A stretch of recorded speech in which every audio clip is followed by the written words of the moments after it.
Oi gente, eu sou o Léo e hoje eu tô aqui para fazer uma previsão das minhas 5 estrelas de 2023. Eu não costumo fazer esse tipo de vídeo porque eu gosto de contar com o negócio da sorte para ver aí e sentir a vibe, porém esse ano eu tô com uma lista de livros que eu pretendo ler e assim, dá um gostinho muito bom de que eu acho que vai dar umas 5 estrelas e pelo menos aí uns 4 ou 3 favoritos. Então eu separei 5 livros para compartilhar com vocês e que eu tenho assim quase certeza absoluta que se não der 5 estrelas vai bater muito ali na porta, sabe? Entre 4.5 e a maioria desses livros são finalizações de séries, tem livro único também e tem continuação. Então assim, é um tiro no escuro?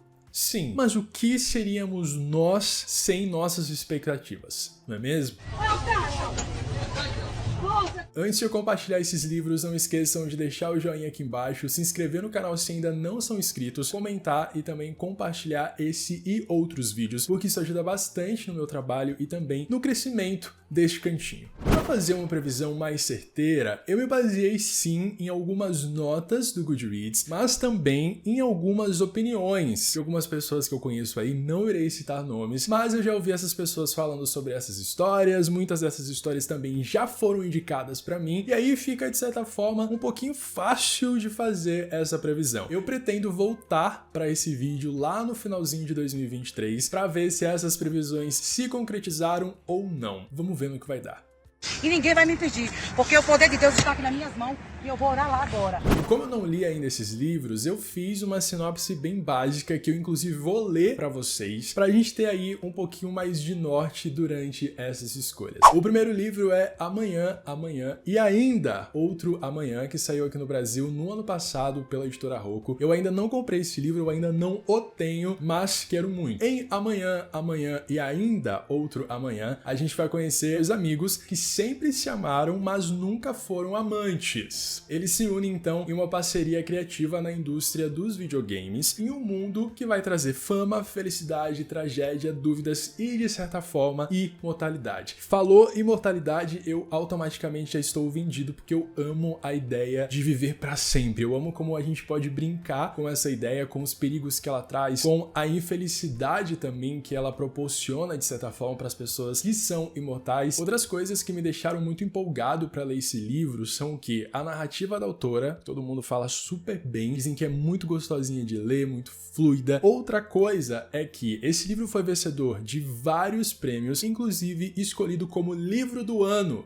pela Amazon. Ou seja, tem aí toda uma base para esse livro ser umas 5 estrelas desse ano. Porém, contudo, todavia, entretanto, tentarei não ir com muita sede ao pote, porque vocês sabem que quando eu faço isso, eu acabo me decepcionando. Talvez por esse motivo também eu tenha deixado para pegar esse livro agora em 2023 e não em 2022, assim que ele foi lançado, porque as pessoas estavam falando tão bem e tava tão no hype que eu confesso que eu fiquei assim, será mesmo? Espero sim que não seja apenas um livro 5 estrelas, como também um dos meus favoritos do ano. Agora a gente entra numa continuação. Uma continuação que vem de um primeiro livro que é muito 8 ou 80. Nona Casa, da Leigh Bardugo. Ou você vai amar muito, ou você vai simplesmente odiar. Esse livro, Nona Casa, eu li em 2021 e agora, em 2023, mais precisamente no dia 10 de janeiro, vai sair a continuação que se chama Hellbent, com essa capa aqui que eu acho uma das coisas mais creepies que eu já vi na minha vida, porque tem um coelho e esse coelho é meio vermelho, uma coisa meio inferno assim, uma coisa meio doida. O final de Nona Casa me deixou extremamente empolgado para essa continuação. Porém, quando eu li Nona Casa e eu gostei, eu tive alguns pensamentos conflituosos, mas agora eu tô empolgado e não sei dizer se é pela capa, se é pela vontade de ler mais coisas da Leigh Bardugo, mas para quem não conhece, a história de Nona Casa vai contar pra gente a vida de Alex, ou simplesmente Galaxy. A Alex, ela é sobrevivente de um massacre que a polícia ainda não encontrou uma explicação lógica pro que aconteceu, e ela acaba entrando então na Universidade de Yale, e lá ela vai se envolver com sociedades secretas. E a partir do momento que ela se envolve com essas sociedades secretas, ela vai acabar descobrindo que eles fazem o quê? Isso mesmo, eles brincam com a morte. Eles revivem os mortos para atormentar os vivos. E assim, esse livro tem muitos gatilhos, tanto físicos quanto psicológicos, então tome cuidado na hora de você ler. E é importante que vocês saibam também que é uma fantasia adulta. E quando a gente pensa em fantasia adulta, automaticamente nos vem à cabeça, vai ter cenas de pegação mais aprofundadas ali.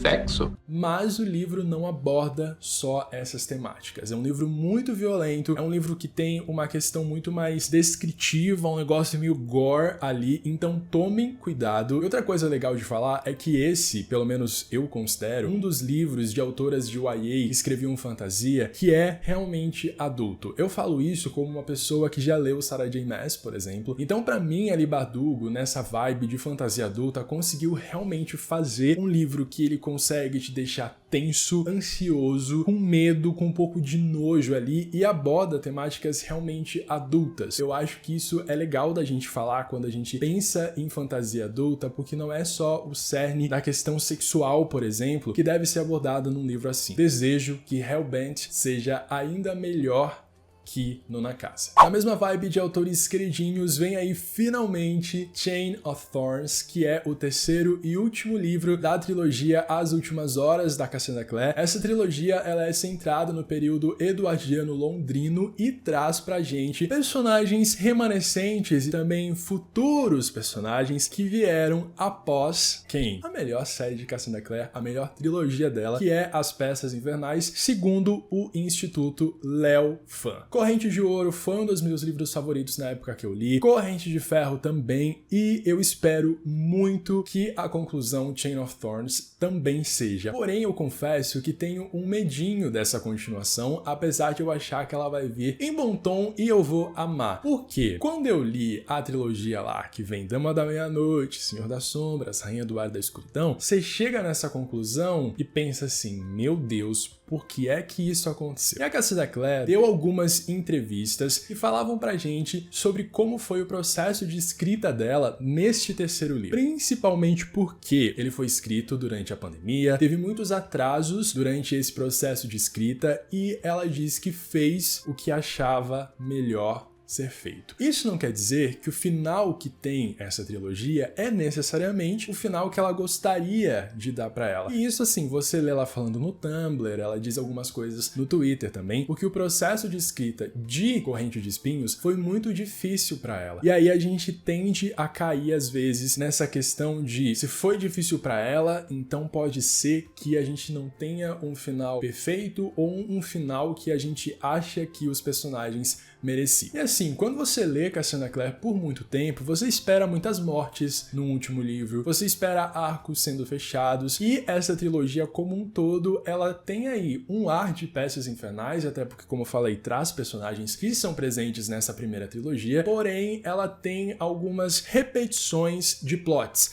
e aí você tem um perigo em relação a isso, principalmente com como a autora vai resolver. Por isso, esse meu medo, mas assim, espero do fundo do meu coração que essa história venha, abale as minhas estruturas a ponto de me deixar completamente desnorteado. Prometo que assim que eu ler, eu venho aqui e conto pra vocês tudo o que eu achei. Wolfsong, do T.J. Klune, mesmo autor de A Casa no Macilúrio, que foi uma das histórias mais incríveis e apaixonantes que eu li em 2021, chega ao Brasil agora em 2023 pela editora Morro Branco. E este livro do T.J. Klune, ele é super antigo, ele saiu agora com uma nova roupagem, com uma nova capa e tudo mais, porque o T.J. começou a ficar muito mais famoso depois de A Casa no Macilúrio, etc.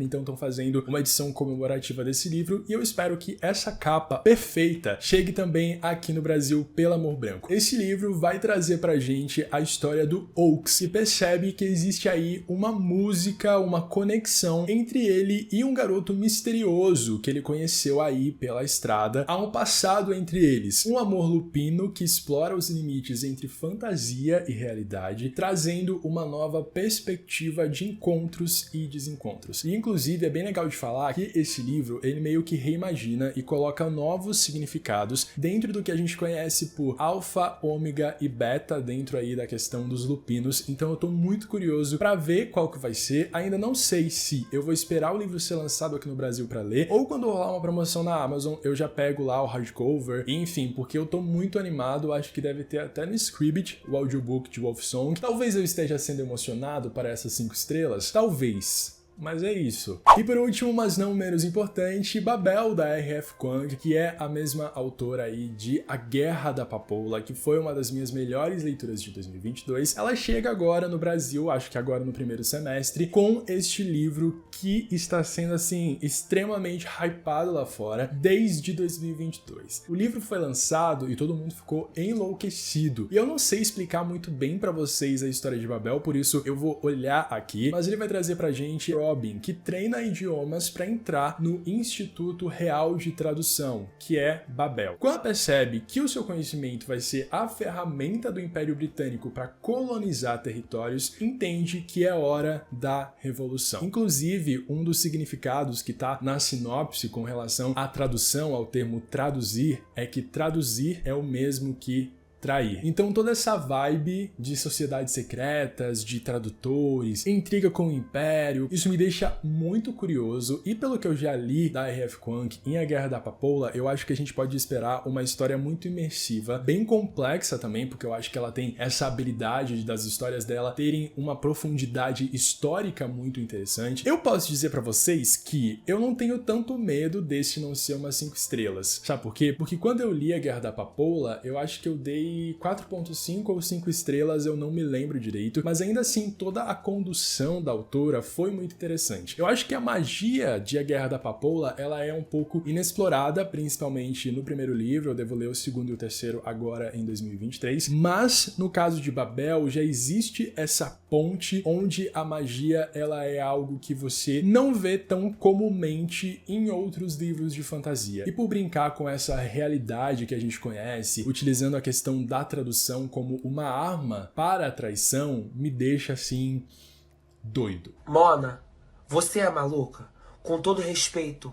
Não, se você vê o vídeo é com todo respeito mesmo. Mona, você tem algum problema? Então só me resta esperar e torcer para que esses livros sejam de fato 5 estrelas. Eu acho que eles vão ser, tá? E o que importa é o meu desejo, porque aí a gente faz o quê? A gente produz essa ideia positiva de que as coisas vão dar certo, e aí elas acontecem e dão certo, ou não. Por hoje é isso, eu espero que vocês tenham gostado aí das minhas previsões para 2023. Deixem aqui nos comentários se vocês já leram ou querem ler esses livros, e se vocês também têm algumas previsões de 5 estrelas aí pro ano de vocês. Não esqueçam de deixar o joinha aqui embaixo, se inscrever no canal, e a gente se vê numa próxima. Tchau!